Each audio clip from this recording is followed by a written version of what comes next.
اور اس میں سارا جو مین کردار ہے، جو اچھا کردار ادا کر رہے ہیں ایاز صادق صاحب کر رہے ہیں، ٹھیک ہے وہ معاملات کو کنٹرول کریں. اور یہ پاکستان تحریک انصاف کے جو لوگ ہیں نا، یہ ایاز صادق صاحب سے بہت مطمئن ہے. آپ دیکھ لیں ایاز صادق صاحب کے خلاف کبھی وہ بات نہیں کرتے، کیونکہ وہ اوکے رابطے میں ہیں اور ان کا جو حق ہے وہ ایاز صادق صاحب پراپر پرووائڈ کرتے ہیں ان کو. ہوں تو بہرحال یہ بیرسٹر گور صاحب کا کمال ہے اور انہوں نے اچھا کیا ہے، بجائے اس کے کہ تصادم کی طرف جاتے اور پارٹی کو مزید نقصان ہوتا، پاکستان کو بھی نقصان ہوتا اور یہ جو اکانومی ہے وہ ڈی ریل ہوتی.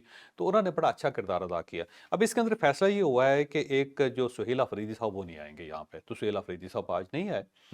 دوسرا یہ فیصلہ ہوا ہے کہ آئندہ بھی سہیل آفریدی صاحب ضد نہیں کریں گے کہ میں نے عمران خان صاحب سے ملنا ہے، یہ چیپٹر کلوز ہے، ان کو ہم نہیں ملنے دیں گے. اور اس پہ پاکستان تحریک انصاف کی قیادت مان گئی، راضی ہوگی. اور یہ بھی فیصلہ ہوا کہ جب سہیل آفریدی صاحب کا نام آئے گا لسٹ میں، اس دن کوئی بندہ نہیں مل سکے. لہٰذا اگر آپ چاہتے ہیں کہ ملاقات ہو تو پھر سہیل آفریدی صاحب کا نام اس فہرست میں شامل نہیں ہونا چاہیے. ٹھیک ہے وہ اگر ملنا چاہتے ہو تو الگ درخواست کر دیں، کسی وقت اگر مناسب سمجھا گیا تو ان کی ملاقات کروائی جائے گی، لیکن یہ نہیں ہے کہ آپ اپنی لسٹ میں ان کا نام ڈال دیا کریں. اس کے بعد پھر بیرسٹر گور صاحب سے کہا گیا کہ آپ جا کے مل لیں عمران خان صاحب سے. تو انہوں نے کہا میں نہیں ملوں گا، ان کی بہنیں ہی ملیں گے. تو بیرسٹر گور صاحب ذرا گھبرا گئے، کیونکہ اس کی وجہ یہ ہے کہ جب یہ جاتے تو اپنے ان کے ٹرولرز جو ہیں انہوں نے ان کے کپڑے پھاڑ دینے تھے. انہوں نے دیکھا یہ غدار ہو گیا ہے، مل گیا دوسری پارٹی کے ساتھ، یہ کون ہے جو جانے والا. اب جب بہنیں ان کی ملاقات ہوئی ہے تو پھر یہ ان کی عزت بچ گئی ہے. لیکن میری انفارمیشن یہ ہے کہ عنقریب جا رہے ہیں عمران خان صاحب سے ملنے کے لیے، ٹھیک ہے اور یہ ان کو راضی کرنے کی کوشش کریں گے. لیکن یہ بھی میں آپ کو بتا رہا ہوں کہ جب یہ وہاں پہ جائیں گے تو یہ عمران خان صاحب سے بیسی کروا کے آئیں گے، کیونکہ عمران خان صاحب خوش نہیں ہیں ان سے. اور ایک خبر چل رہی تھی ایک طیب بلوچ صاحب کے ریفرنس سے کہ جناب انہوں نے کہا کہ انسائیڈ سٹوری ہے کہ عمران خان صاحب نے کہا میری مقبولیت بہت کم ہو رہی ہے. انہوں نے اپنی بہن سے شکوہ کیا کیونکہ میری پارٹی کچھ نہیں کر رہی. اب جس وقت گور خان صاحب اندر جائیں گے تو مجھے لگتا ہے عمران خان صاحب نے جوتا اٹھا لینا. انہوں نے کہا کہ میری مقبولیت کیوں کم ہو رہی ہے تم لوگوں کی وجہ سے. نہ یہاں پہ احتجاج ہو رہا ہے، نہ میں باہر آ رہا ہوں، نہ پارٹی کچھ کر رہی ہے، تو تم لوگ کر کیا رہے ہو. اسی میں مجھے چوہر لگتا صاحب ایک اور چیز بھی ہے. یہ آپ نے جیسے ٹرولرز کی بات کی ہے، تو بہت سارے پی ٹی آئی کے جو یوٹیوبرز ہیں اور پی ٹی آئی کے بہت سارے سوشل میڈیا اکاؤنٹس جو ہیں یا ان کے جو حمایتی ہیں، ان کے میسیجز بالکل ایک جیسے ہوتے ہیں. کیا چکر؟ ہاں یہ میں کل دیکھ رہا تھا، رات کے وقت یہ چل رہا تھا، اس میں باقاعدہ اسکرین شاٹ ہے، آپ دکھا بھی دیں بلکہ زیادہ بہتر ہے اسکرین شاٹ، جس کے اندر کوئی جرنلسٹ ہمارے دوست بھی ہیں، وہ کسی نے انالیسس کر کے بتایا کہ دیکھو یہ لفظ تک ایک ہی جیسے ہیں ان کے، وہ بھی چلیں کم از کم الفاظ ہی تبدیل کر لیں. کوئی کریڈیبلٹی تو میڈیا کی رہنی چاہیے. یہ ویسے اس ٹائپ کی جو لوگ ہیں نا، جو یہ جو انالیسس کرنے والے لوگ، یہ بھی بڑے شیطان ہیں. ویسے پوری چیزیں اکٹھی کر کے نا ساری، کوئی چیز خفیہ نہیں رہتی، چھپتی نہیں ہے. ٹھیک ہے ایسا لگتا ہے ویلے بیٹھے ہوئے، ان کا کام ہی ہے کہ جو مل جائے اس کو سیدھا کر کے نا بیان کر دیں. اب دیکھو یہ میں خود دیکھے تو ہنسی میری بھی نکل گئی یار، دیکھو کتنی محنت کی اس بندے نے. اب ایک اسپیشل ورڈ تھا عمران خان غصے میں، سب نے یہ لکھا ہوا ہے عمران خان غصے میں. یار وہ عمران خان غصے کے علاوہ کیا کر سکتا ہے اس وقت بیچارہ؟ مجھے تو مظلوم لگتا ہے یار، بلکہ یہ کہنا چاہیے عمران خان مظلومیت. اچھا مجھے بتا، ویسے بی جے پی اور پی ٹی آئی، یار نہیں اس طرح نہ کیا کرو انڈیا کے ساتھ میں پلیز. میں نے تو بات ہی کچھ نہیں کی. نہیں مجھے پتہ نہیں کیا بات کرو گے آپ. میں نے صرف یہ پوچھنا ہے ان دونوں پارٹیوں میں فرق کیا؟ آپ کہہ دیں ٹوٹلی ڈفرینٹ ہے. میں نے کب کہا؟ میں تو صرف پوچھ رہا ہوں آپ سے. یار نہیں انڈیا کے ساتھ کمپیئر نہیں کرنا. دیکھو بات یہ ہے کہ یہ پی ٹی پاکستان کی پولیٹیکل پارٹی ہے، ان سے نظریاتی اختلاف ہمارا اپنا، یہ اپنے گھر کی لڑائی ہے، لڑیں گے ہم. لیکن یہ کہنا کہ یہ ایک ملک دشمن ہے یا انڈیا کے ساتھ ملے ہوئے ہیں یا بی جے پی جیسے ہیں، یہ زیادتی ہے. جو اس وقت پارٹی کو ڈرائیو کر رہے ہیں پی ٹی آئی والے، پوری کمپینیں اٹھا کے انڈین میڈیا کے اوپر لے جا رہے ہیں، بی جے پی پہ انڈیا پہ لے جا رہے ہیں. دیکھو یار سہیل آفریدی صاحب ہیں یا نورین نیازی صاحب ہیں، وہ ساری اپنی جگہ پہ، پریس ٹرسٹ آف انڈیا اپنی جگہ پہ، لیکن اسی پارٹی میں گور خان بھی ہے اور ٹو سم ایکسٹینڈ سلمان اکرم راجہ صاحب بھی ہیں، اسد کیسر صاحب بھی ہیں، علی محمد خان بھی ہیں، کچھ اور لوگ بھی ہیں جو سینسیبل وائسز ہیں، وہ بھی تو ہیں، وہ بھی اسی پارٹی کا حصہ ہیں. انہیں سنا جاتا ہے ان کی پارٹی میں؟ زیادہ نہیں. مجھے لگتا ہے جو موجودہ پارٹی ڈرائیو ہو رہی ہے نا، جو پی ٹی آئی کو موجودہ قوتیں ڈرائیو کر رہی ہیں، یہ ان لوگوں سے ہٹ کے جنہوں نے ڈرائیو کوئی نہیں کر رہا ہے، آٹو پہ چل رہی ہے پارٹی. مجھے یہ لگتا ہے کہ اب اس وقت بی جے پی اور پی ٹی آئی میں نے صرف سپیلنگ کا فرق ہے سیریسلی پاکستان کے حوالے سے. اچھا چلو اچھا چلیں اب چلتے ہیں جی next story. P T I کے وہ کہتے ہیں نا جب اب حکومت میں ہوتے ہیں تو گاڑیاں پولیس کی آگے چل رہی ہوتی ہیں، اور جب حکومت میں نہیں ہوتے تو پولیس کی گاڑیاں پیچھے چل رہی ہوتی ہیں، آپ آگے آگے بھاگ رہے ہوتے ہیں. ایس ایچ او وہی ہوتا ہے. سچو سیم ہوتا ہے. صحیح بات ہے. ایک مرتبہ سلوٹ کر رہا ہوتا ہے، دوسری مرتبہ ہتھکڑی لے کے پھر رہا ہوتا ہے کہ ادھر پہ آؤ ادھر. تو پی ٹی آئی کے ساتھ یہی حالات ہیں. ذرا بتائیے کتنے لوگ اشتہاری قرار دے دیے گئے؟ اب 18 نئے لوگ اشتہاری قرار دیے گئے ہیں 9 مئی کے کیس میں، اور اس کے اندر عمر ایوب صاحب ہیں، شبلی فراز صاحب ہیں، سرتاج گل صاحبہ ہیں، کنول شوزف صاحبہ ہے اور شیخ راشد شفیق صاحب ہیں، اور اس سے باقی جو لوگ ہیں وہ اتنے نوٹیبل نہیں ہیں، وہ بھی نوٹیبل ہیں لیکن اتنے مطلب جنہیں prominent پبلکلی زیادہ کم جانا ہے. یہ ذرا پرومیننٹ ہیں، اور کیونکہ یہ عدالت کے اندر پیش نہیں ہو رہے، اور بہادر لوگ ہیں چھپ کے بیٹھے ہوئے ہیں، اور چھپ کے بھی خیبر پختونخوا کے اندر بیٹھے ہوئے ہیں، اور خیبر پختونخوا کی گورنمنٹ کے جو وسائل ہیں ان کو انجوائے کر رہے ہیں. اور عمر ایوب صاحب تو بڑے بہادر آدمی ہیں، اتنے بہادر آدمی ہیں کہ وہاں سے نکل ہی نہیں رہے. شبلی فراز صاحب بھی اور زرتاج گل صاحبہ بھی، یہ سب لوگ ان کی گفتگو سن لیں آپ، لیکن جہاں پہ انہیں تھوڑا سا بھی خطرہ ہونا کہ ہم گرفتار ہو سکتے ہیں یا ہاں یہاں ہمیں ٹھنڈ لگ سکتی ہے، تو وہاں سے یہ غائب ہو جاتا ہے. اچھا اب نیکسٹ بتائیے گا جوش صاحب مجھے یہ کہ چائنا کے حوالے سے ایک خبر آئی جی، ایک بڑی زبردست خبر ہے، آپ کو یہ بتاتے ہیں کہ آپ نے انسانوں کی آرمی تو دیکھی ہوگی، لیتھل آرمی دیکھی ہوں گی، کمانڈوز دیکھے ہوں گے، لیکن آپ نے ایسی فورس نہیں دیکھی ہوگی جو محسوس نہیں کرتی، صرف مارتی ہے.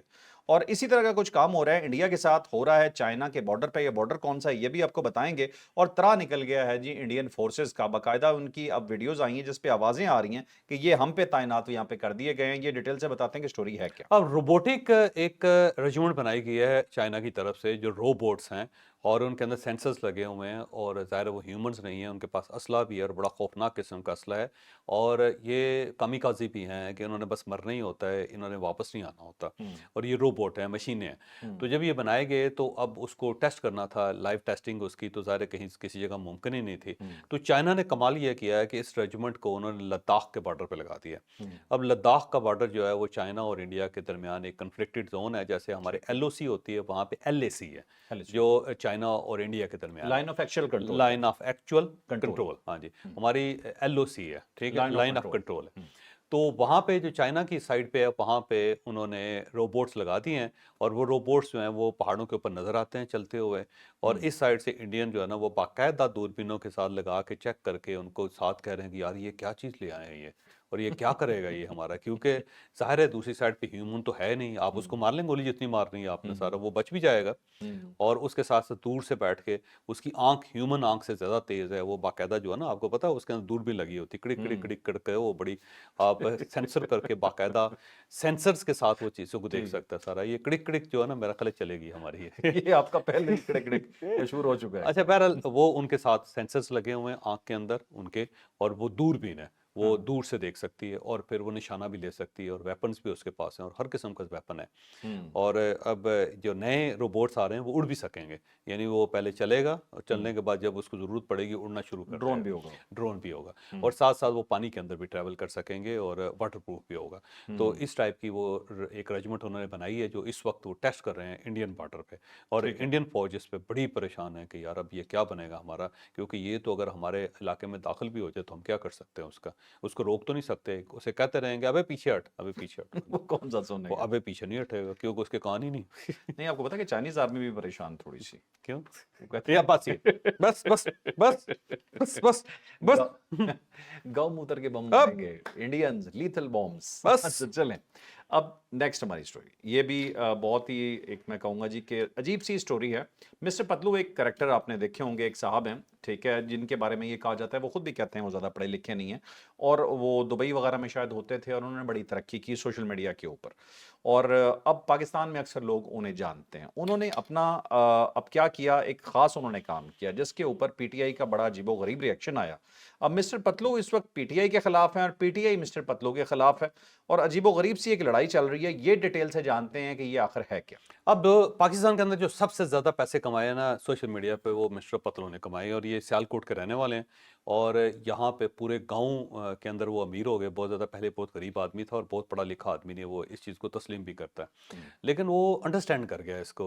جو ٹک ٹاک لائیو، اور یہ 2 گھنٹے ٹک ٹاک لائیو کرتا ہے، اور اس میں سے لوگ گفٹنگ کرتے ہیں، جب گفٹ کرتے ہیں تو اس میں سے پیسے ان کے بہت بن جاتے ہیں. 1 کروڑ روپے ڈیلی.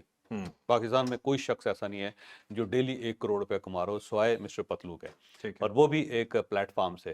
اور دوسرا یہ ہے کہ جس کو متعارف کروانا ہوتا ہے یہ وہاں پہ اس کو لے آتے ہیں لائیو، اور اسے کہتے تو ڈانس کر کے دکھاؤ، اور تو الٹا لٹک کے دکھاؤ، اور تو منہ سے بلی کی آواز نکال کے دکھاؤ، اور اس طرح لوگ پھر بلے بلے کرتے رہتے ہیں.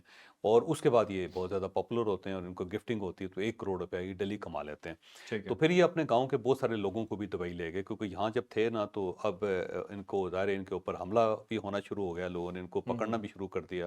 ان کو اغوا کرنے کی کوشش بھی کی کیونکہ پیسے والا ہو گیا تھا گاؤں میں. اچانک اگر غریب آدمی پیسے والا ہو جائے تو وہاں جو چودھری جو ہوتے ہیں سردار ہوتے ہیں ان کو بڑی تکلیف ہوتی ہے. تو یہ اپنے گاؤں کے بہت سارے لوگوں کو لے کے دبئی چلے گئے جو سارا دن ان کے پاس بیٹھتے رہتے ہیں اور شام کے وقت ٹک ٹاک کرتے ہیں اور اس کے بعد بہت پیسہ کماتے ہیں, انجوائے کرتے ہیں. ٹھیک ہے. تو انہوں نے یہاں پہ ایک ڈیجیٹل پلیٹ فارم بنا لی ہے, ٹی وی بنا لیا آلموسٹ, آپ یہ سمجھ لو. تو اس میں انہوں نے ان سے غلطی یہ ہو گئی کہ انہوں نے طاہر طارڑ صاحب کو بلا لیا. وہ طاہر طارڑ صاحب جو ان کے علاقے کے بھی ہیں اور انہوں نے دیکھا کہ ایک آدمی ڈیجیٹلی اتنا پاپولر ہے تو کیوں نہ میں اس کے ساتھ اپنے تعلقات بناؤں. تو وہ انیگریشن کے لیے وہ چلے گئے. ٹھیک ہے. اور اس کی جو تقریب تھی وہ ظاہر نشر ہوئی. اب یہ پہلے پاکستان تحریک انصاف کو سپورٹ کرتے تھے مسٹر پتلو, بلکہ ہر آدمی جو سوشل میڈیا کے اوپر پاپولر ہے وہ کہیں نہ کہیں پاکستان تحریک انصاف کا سپورٹر بھی ہے. تو اس کے بعد جب یہ ہوا تو شہباز گل صاحب اور باقی سب لوگوں کو بڑا برا لگا کہ یہ پتلو نے کیا کیا. تو اس نے پھر ان کے خلاف باتیں کرنی شروع کر دی شہباز گل صاحب نے. تو یہ مسٹر پتلو بھی سیدھا ہو گیا اور اب یہ پورا پہلوانوں کی طرح پارٹی کے ساتھ سلوک کر رہا ہے اور پارٹی جو ہے نا وہ ان کے ساتھ تو باقاعدہ لڑائی شروع ہو گئی. اور لڑائی اس لیے شروع ہوئی کہ طاہر طارڑ سے انیگوریشن کس سے کیوں کروائے گی. تو ظاہر ہے شہباز گل صاحب آ جاتے پاکستان وہ کر لیتے. زیادہ بہتر تو یہ تھا یہ تو بہت یا اچھا شبلی فراز صاحب کو لے جاتے یا عمر ایوب صاحب کو لے جاتے. اب شبلی فراز, عمر ایوب اور شہباز گل یہاں پہ اویلیبل نہیں ہے تو پھر کہیں کسی نے شہباز گل کے ساتھ ان کا بہت چل رہا ہے, یہ جواب بھی دے رہے ہیں شہباز گل کو. ویسے یہ شہباز گل کو اگر دعوت دیتے تو شہباز گل آتے؟ آنا تو چاہیے تھا ان کو. ویسے اچھی بات ہے یار, ویسے اپنا ملک ہے ان کا, نہیں اپنا ملک ہے, یہاں پہ رول کرتے رہے ہیں. وہی کبھی پولیس آگے ہوتی تھی کبھی پولیس پیچھے تھی سارے. تو جب ان کو گاڑی توڑ کے نا ان کی جب لایا گیا نا تو پچھلی سیٹ پہ بٹھایا گیا, اس وقت یہ کچھ انہوں نے کیا تھا وہ کسی وقت پھر بتاؤں گا. وہ نیچر کال ہے یار پھر وہی بات, اس قسم کی فضول باتیں نہ کیا کرو. اچھا کرنے کا مسئلہ نہیں, بتانے کا مسئلہ, یہ ٹھیک ہے بھائی. اچھا جی, تو یہ ایک سچویشن تھی, آپ کو بتا دیجیے. مسٹر پتلو کی ایک لحاظ سے میں ان کی بڑی رسپیکٹ کرتا ہوں کہ وہ گاؤں میں تھے, انہوں نے ایک نئی چیز سیکھی. سیلف میڈ آدمی ہے یار. تو میرے خلاف ہے, اس نے خاصی بد کلامی بھی کی میرے بارے, لیکن اس سے کوئی فرق نہیں پڑتا. ایک آدمی سیلف میڈ ہے, اس کی عزت کرنی چاہیے. میں اس کی عزت کرتا ہوں. کم تعلیم کے باوجود انہوں نے سوشل میڈیا پلیٹ فارمز کو یوز کیا, لوگوں کو اعتراضات بڑے ہیں. ٹیکنالوجی سیکھی اور اس بندے نے استعمال کیا, بہت اچھی بات. اب وہی ایشو ہے نا چوہے صاحب کہ اس نے ٹیکنالوجی کا یوز کیا, کچھ لوگوں کو اعتراض ہے کہ غلط یوز کیا, ایسے نہیں کرنا چاہیے. کامیاب نہیں ہونا چاہیے پاکستان میں. کوئی کامیابی تو بہت بڑا جرم ہے, گناہ ہے. کوئی بندہ کامیاب ہو جائے نا سارا معاشرہ اس کے خلاف ہوتا ہے. وہ کہتے ہیں ہم ناکام ہیں, تو بھی ادھر آ کے بیٹھ, تو پتلو کیوں ہو گیا. لیکن یہ بات واقعی اس کی اچھی ہے کہ وہ اسکریچ سے اٹھ کے اس نے اپنے آپ کو کچھ بنایا. اس نے کیا, بہت اچھی بات, بہت اچھی بات. بالکل ٹھیک ہے. میں تو ڈکی بھائی کی بھی بڑی عزت کرتا ہوں. وہ ایک عام آدمی ہے. رجب بٹ کی بھی بڑی تعریف عزت کرتا ہوں. ٹھیک ہے, وہ بہک گئے ہیں درمیان میں یہ لوگ, ظاہر ہے زیادہ ٹرینڈ نہیں تھے, بہکنا اتنا نہیں چاہیے تھا, لیکن ان لوگوں نے دیکھو نا سیلمیٹ آدمی ہے یار, ٹیکنیک سمجھ گئے, وہ سمجھ کے انہوں نے اپنا راستہ بنایا, کچھ نہ کچھ کر کے دکھایا, کچھ نہ کچھ کر کے دکھایا. ہاں جی, ٹھیک ہے. اور اعتراض تو دنیا کی اور یہ قابل تعریف لوگ ہیں, ان کی تعریف کرنی چاہیے. ٹھیک ہے, وہ بہکے ہیں اور اس کی وجہ یہ ہے کہ ٹریننگ نہیں ہے. تو ظاہر ہے نہ گورنمنٹ نے ٹریننگ کی ہے نہ سوسائٹی نے ٹریننگ کی ہے, تو بندہ ظاہر ہے کہیں نہ کہیں جا کے لڑک جاتا ہے. لڑکے ہیں لیکن اس کے باوجود یار انہوں نے کمال کیا, ان کو ماننا چاہیے. کیوں نہ مانے. بالکل ٹھیک ہے جی, بالکل ٹھیک. چلیں آپ چلتے ہیں اپنی ڈیٹیل سٹوریز کی طرف. ہم نے کوشش کی تھی اور کہا تھا ہم نے کہ مختصر رکھیں گے, لیکن مجھے لگ رہا ہے کہ اتنا مختصر رکھا نہیں گیا. اب ہم کوشش کرتے ہیں کہ اپنی ڈیٹیل سٹوریز کو ذرا بریفلی آپ کو بتا دیا جائے. پاکستان نے جو انڈیا کے خلاف جنگ لڑی تھی اس میں پہلی مرتبہ ہمارے جو ایئر چیف ہیں انہوں نے کھل کے بات کی ہے. انفیکٹ بتا دیا ہے کہ یہ جنگ کیسے جیتی تھی, اور پورے بھارت میں لگی ہوئی ہے آگ, اور ہمیں آتا ہے اس میں بڑا مزہ جب بھارت میں آگ لگتی ہے. تو جانتے ہیں کہ انہوں نے کہا کیا. اب 6 چیزیں ہم نے ڈرائیو کی ہیں, ان کی تقریر سے بڑی لمبی تقریر ہے. رسالپور کے اندر عسکر خان اکیڈمی میں گریجویشن پریڈ تھی اور اس سے air chief marshal Zaheer Babar Sidhu صاحب نے وہاں پہ گفتگو کی ہے, اور پہلی مرتبہ ان کی گفتگو سامنے آئی اور بڑی ڈیٹیل کے ساتھ انہوں نے مارکہ حق کے بارے میں بات کی. فرسٹ ٹائم اس طرح انہوں نے پوری ڈیٹیل بیان کی ہے اور قابل تقلید ہے وہ. اور میں نے جب اس سے غور کر کے اس میں سے کچھ چیزیں نکالی, 6 چیزیں ہیں بلکہ آپ نے نکالی, آپ نے میری ہیلپ کی ہے. میں آپ کا کانٹینٹ جو ہے نا وہ بیان کر رہا ہوں, جو ہے نا تسلیم کرنا چاہیے. صرف مسٹر پتلو کی تعریف نہیں کرنی چاہیے, یہ جو مسٹر موٹو بیٹھا ہوا ہے نا اس کی نہیں, ہماری اصل ہیرو یہ اصل ہیرو. تو بہرحال انہوں نے یہ تو کہا جی کہ رافیل طیاروں کی صلاحیت جو ہے نا air force, Pakistan air force کے سامنے صفر تھی. یہ بات 100% درست ہے.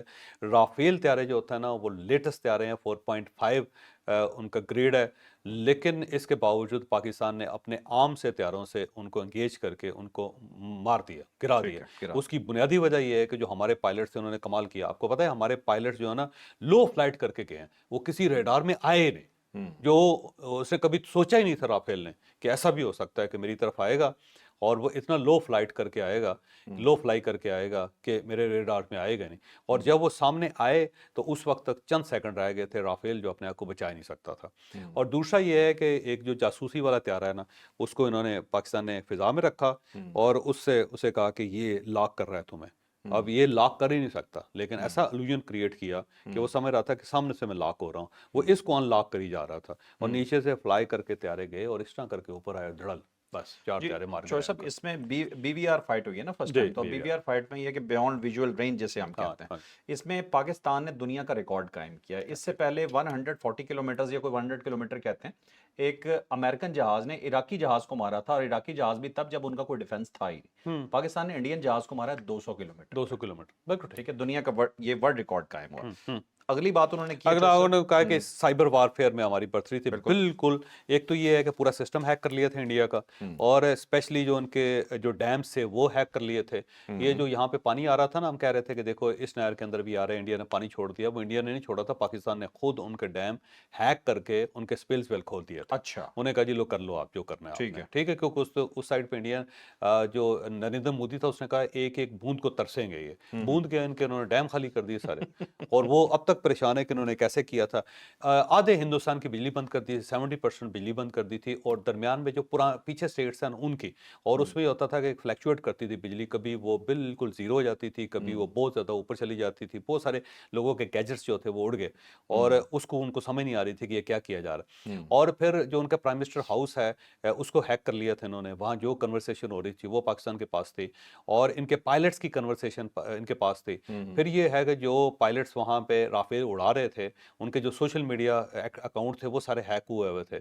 اور پاکستان کو ایک دن پہلے پتہ لگ گیا کہ کل یہ اٹیک کرنے والے ہیں. اس کی وجہ یہ تھی کہ ایک پائلٹ جو تھا اس نے اپنی گرل فرینڈ کو بتایا تھا کہ بس کل فائنل ہے، پرسوں میں آ رہا ہوں تم سے ملنے کے لیے. اچھا اور اس سے انہیں پتہ لگ گیا کہ یہ کل اٹیک کرنے والے. یعنی اس حد تک پاکستان نے سائبر وارفیئر کے اندر ٹھیک ہے. کمال کیا تھا.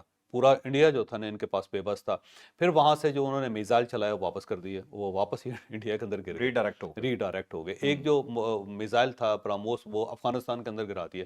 تو سائبر وار میں پاکستان نے کمال کیا. یہ بات ان کی 100% درست ہے. پھر تیسرا انہوں نے کہا کہ ریڈار سسٹم کو کامیابی سے نشانہ بنایا. تو یہ بات درست ہے کہ ان کا جو ریڈار سسٹم ہے وہ پاکستان نے واقعی اڑا دیا تھا اس کو، اور ایسا اس کے اندر کمال کیا کہ کسی کو سمجھ نہیں آئی کہ اب یہ کرنا کیا ہے. اور باقاعدہ اس کے اوپر بم مار کے نا، میزائل مار کے اس کو اڑا دیا، جس سے وہ بالکل بے بس ہو گئے. ان کی ایئر فورس 3 دن تو وہ اڑے نہیں جہاز. ان کو یہ خطرہ تھا کہ کہیں پوری ایئر فورس نہ اڑا دیں. چوتھا پوائنٹس یہ ہے کہ ڈیفنس سسٹم جو ہے نا S-400 اس کو کامیابی سے نشانہ بنایا. یہ بڑا لیٹسٹ ڈیفنس سسٹم ہے رشیا کا، اور یہ ناقابل تسخیر سمجھا جاتا تھا. لیکن پاکستان نے اس کے لیے کمال یہ کیا کہ اب دیکھیں وہ اس نے نا کوئی جو بھی اس کی طرف میزائل آ رہا ہوگا اس کو ہٹ کرے گا.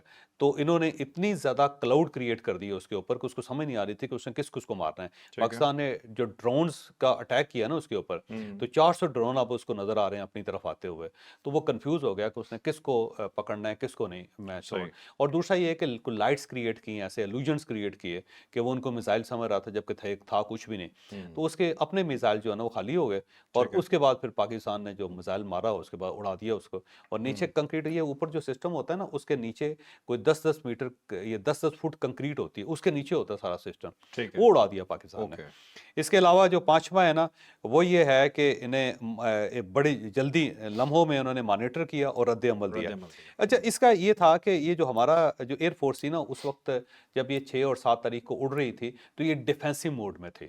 اب یہ ڈیفینسو موڈ میں آپ کو وہاں سے آپ کو افینسو موڈ میں آنے میں بڑا ٹائم لگتا ہے آپ کو، کیونکہ افینسو میں آپ نے پورا پیٹرول بھرنا ہوتا ہے، پورا سسٹم بنانا ہوتا ہے. لیکن پاکستان کا کمال یہ تھا کہ ایک آرڈر آیا اور اس کے ساتھ ہی جو ڈیفینسو موڈ میں ساری ایئر فورس تھی وہ افینسو موڈ میں ہو گئی سیکنڈز کے اندر. اب ڈیفینسو آفینسو کہتے ہیں نا اس سے. ہاں جی، یہ ایک نیا کمال کیا پاکستان نے، اور اس کے اوپر بھی بہت زیادہ سٹڈیز اس وقت ہو رہی ہے. دوسرا یہ ہے کہ ایک یہ بتایا ایئر چیف نے کہ دنیا نے مارکا حق سے قبل جو فضائی طاقت کا اتنا جرت مندانہ استعمال کبھی نہیں دیکھا. اور یہ بات 100% درست ہے کہ اتنی جرت کے ساتھ پاکستان نے اٹیک کیا کہ کوئی بندہ کوئی ملک ایکسپیکٹ ہی نہیں کر رہا تھا کہ پاکستان اس طرح ریئیکٹ کرے گا. اور یہ 50 منٹ کی جنگ تھی جس کے اندر پاکستان نے کمال کر کے رکھ دیا. اور ابھی تو یہ اکیڈمیز کے اندر